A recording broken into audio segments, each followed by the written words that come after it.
In response to the growing number of natural disasters, 3 organizations have joined forces to assist governments in rebuilding homes, communities, and people's lives.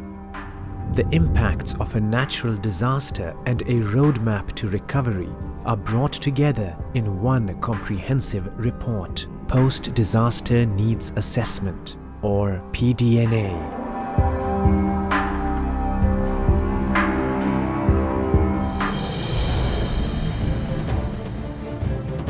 The fact that you have a mechanism which not only brings the international community together, but it also provides a mechanism for the government to convene and to bring the different stakeholders, national and international, together.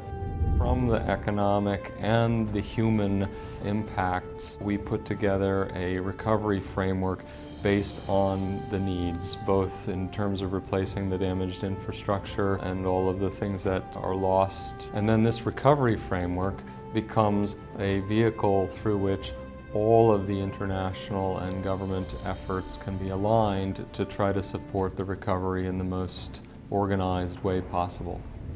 Everyone was brought together under the post-disaster needs assessment.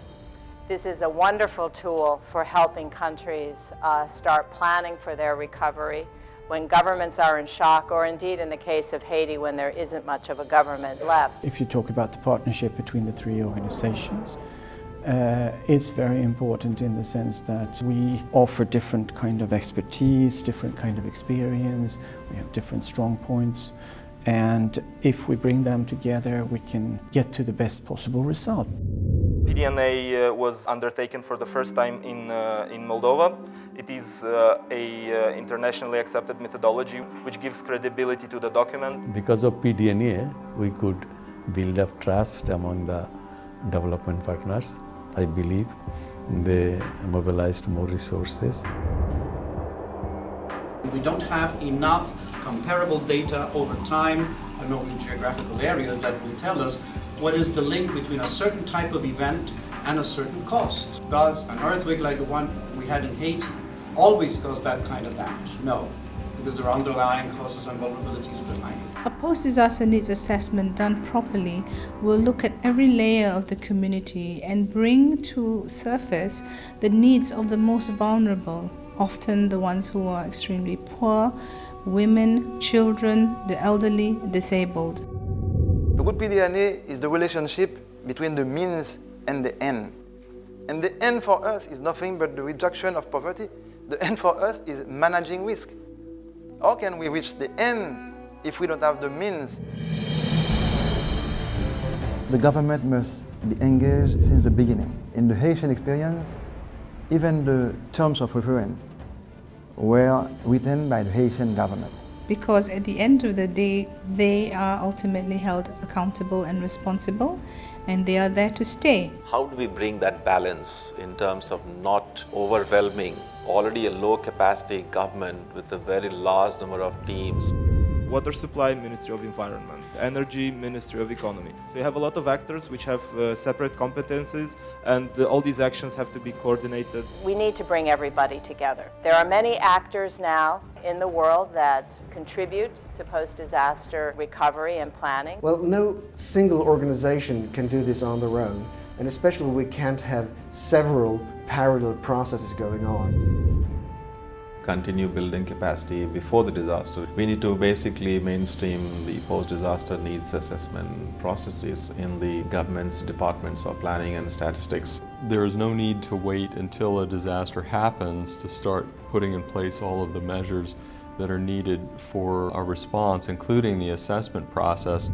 Have baseline information and data available, sex and age disaggregated, so that when a disaster happens, you're not starting from zero. And linking those that produce economic data to those that gather social data to those that have the scientific data, for example, the meteorological offices or the geological institutes, and the ones that do social research and look at social vulnerabilities. If you combine that technical capacity development in each country with a kind of a South-South support system and learning process, it could be very powerful. We have trained people at both central level and also district level. And after having done that, we can then use some of those trained for the next assessment, even in other countries. The benefit of having an evidence-based set of recovery priorities for the countries themselves as a means of prioritizing the measures that they implement. You may have a grand recovery and reconstruction plan, you may get the funding as well from the donors, but is this all actually helping the people on the ground? How is it really helping the affected families to rebuild their lives and livelihoods? Providing the relief efforts quickly to the needy, and also providing shelter to the displaced population. Drafting an action plan which will be approved by government decision, and the line ministries will be assigned with concrete tasks and timelines in order to implement all the recommendations and the findings of the PDNA, but also longer-term needs which have been discovered. Build back better in communities which did not have, say, water supply and sanitation before the disaster. When you're building back better, should you provide for it? So when the disaster comes, it isn't enough just to build back to what the state was beforehand, because that state was a pretty low level. We really need to build back better. In order to have more sustainable results, you have to build on the document. Is there a forward-looking thinking that we can bring while establishing the needs during the rebuilding phase? The World Bank and the UN have mapped the world in terms of disaster risks, and as a result, it's very well known now which countries are most disaster prone. Establishing minimum standards that are acceptable. So when you build back, at least it should be resilient to disasters. There are other plans available here. It could be a CAS, could be an UNDAF, or kind of strategies for development. Make sure that they link into the PDNA, because they together form the recovery plan. It's absolutely critical that the PDNAs are well aware, going into the process, the assessments of what are the existing national development priorities and needs. The need to have the international support continue through that entire process, not just the PDNA and now we're done and over to you, but to help with the technical assistance and the financial assistance to see the entire thing through. On 26th May morning, I went to the affected area.